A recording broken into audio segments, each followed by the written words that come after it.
love the ocean. Yeah. Have you been down to Galveston?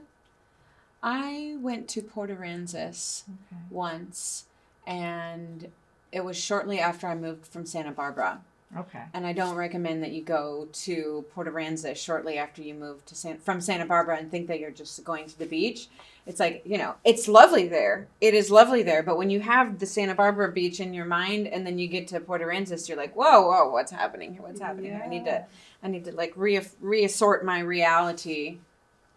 Which actually, the reassortment of reality makes me think of something that I think is growing in awareness right now, but not a lot of people know about, which is many of us have heard of PTSD, post traumatic stress disorder, right? Yeah, sure.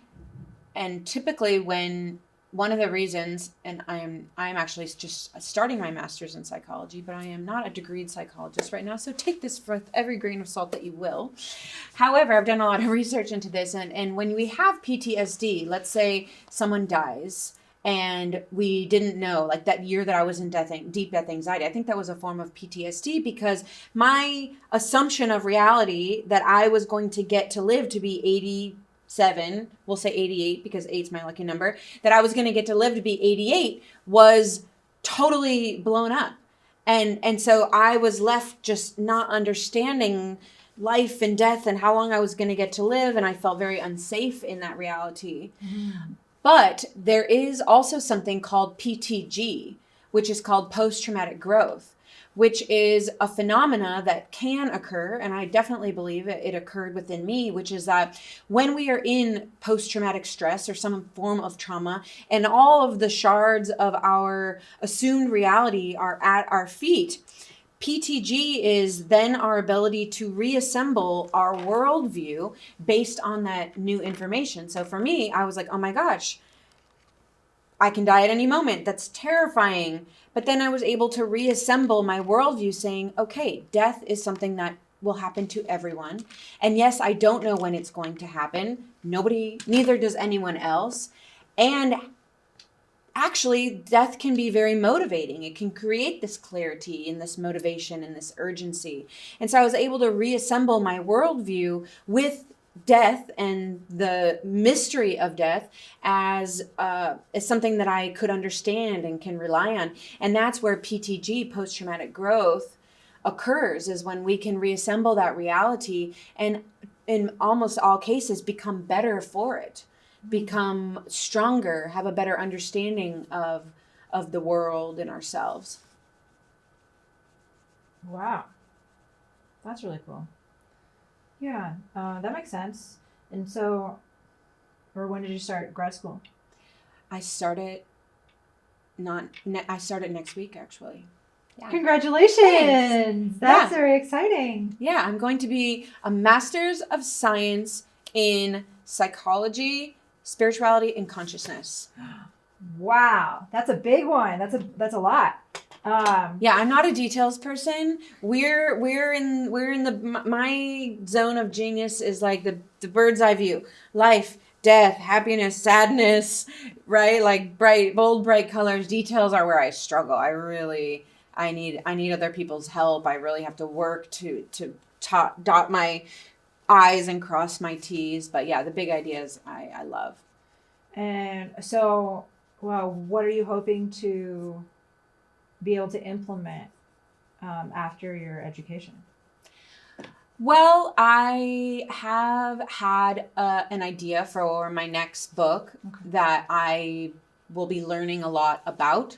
So the specific psychology that I'm going to specialize in is called transpersonal psychology. And a big aspect of transpersonal psychology is the study of transcendent experiences.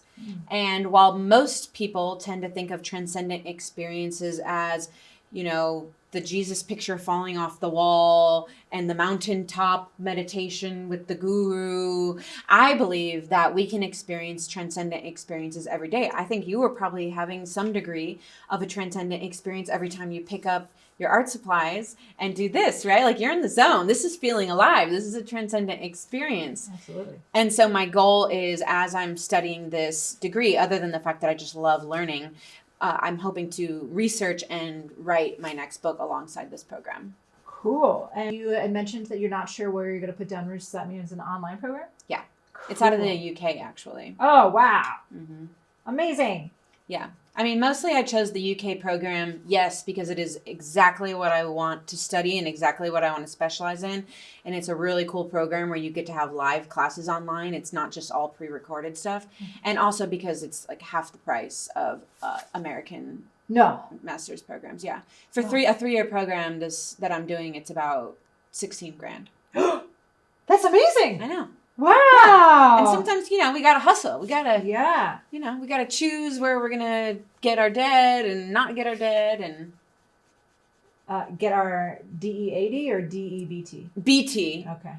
Well, yeah, maybe all of the above, but the DEBT. Yeah, I just figured that I didn't want to take on a lot of debt for the program. And I found this great thing that I feel really excited about. And so next week. Yay! Very cool, very cool. So many wonderful things. I love that you really are the author of your own story. You really are when you're it's time for a change, you go and select a change that you want to make. You really choose your own adventure. Oh, well, thank you for that reflection. I think a lot of times when we read a book from an author or hire a coach or, get a mentor, we want somebody who does something at 100% so that we can learn how to do it at 50%, because it's not that often when we're going to just learn, not only learn something fully, but that we're going to have the same gusto as everyone. And so I am really good at making big changes and taking calculated risks. And I don't necessarily recommend that everyone gets to the place that I am at in terms of that. But I do help my clients and my students get to 50% in terms of that. And that's, if you want to go 100, man, you might die tomorrow. Do it. But I specialize in making big decisions and taking big steps. With your clients. With my own life. Oh, okay. Yeah, and then I help clients and friends and whoever do it as well. And you mentioned your clients, you're a life coach? Yeah. Clients? Mm-hmm. Okay. Cool. That's really neat. When did you start doing that? I've been doing it for a couple of years. Okay. I really love it. Nice. Yeah, it's about I have a lot of interest. I'm a multi-passionate person. Yes. And those of you who, like me, are multi-passionate, which it sounds like you are as well. Yeah. Just think about how much better it is to be multi-passionate and all over the place as opposed to being apathetic and not wanting to do anything, right? And so, the coaching I do is 20% of my time, and then art and writing and speaking all are 10, nice. 20, 30 different %. What kind of art do you do? Well, I've brought a couple of large-scale art installations to Burning Man. Right. And... Oh my gosh. I forgot about Burning Man. Oh, yeah. Wow. I just got back literally a week ago. Amazing. So what was your Burning Man? Did you have a theme for your dress? Did it match your installation? Did it match your tent, your makeshift tent thing? Oh my gosh, I love your vision. This is amazing. Now I'm inspired. Okay, match tent to dress to art, check. Well, so I had friends who went to Burning Man and I helped design their vehicle. So it can't look like a vehicle, right? Mm-hmm. So they wanted a lightning bug. And so I helped them make that to make it. And then then their theme was animals. So they each had fake fur heads that were a lion and a tiger and stuff like that. This year? Oh, no, this was a long time ago. Okay, because the theme this year was Animalia. Oh, people do animal stuff every year, but I was curious if it was this year. And then you also have, because I've never been, so then you also have to bring things to share and stuff, right? So, okay. So as much as you want to share, let us know. Totally, okay. Yeah. I mean, I went to Burning Man. I didn't know what it was until when I was at Google. A former boss of mine at Google started a startup and then tried to poach me and a few of my other coworkers. And he, put this whole thing together about all the benefits of the company if we were to abandon ship at Google and go to his startup. And in that list, one of the things was, one of the perks of working in this company is you will get a week off to go to Burning Man or the event of your choice every year. And I was like, what is that? So I start Googling it, and of course you go down a rabbit hole. And it took me still a few years after that to go to my first burn. My first one was in 2016, which was the year that I left Google, started on this big round the world trip. I had to come back to the US for my sister's wedding, and it just happened to be around the time of Burning Man as well. So I was like, okay, let's do it. It's part of this adventure. And Dan, my friend who died on Everest, he was also a big burner. So I was very intrigued and wanted to also go in his example and his honor. And now, this was my 8th year, and I feel like I'm not saying I'll never go back, but I've reached a point where the revolution, and it was a big revolution has happened within me thanks to Burning Man, but it's kind of like, okay, there's a whole great big world out there. I want to go to all these different places in Africa, and also I want to be with my dog.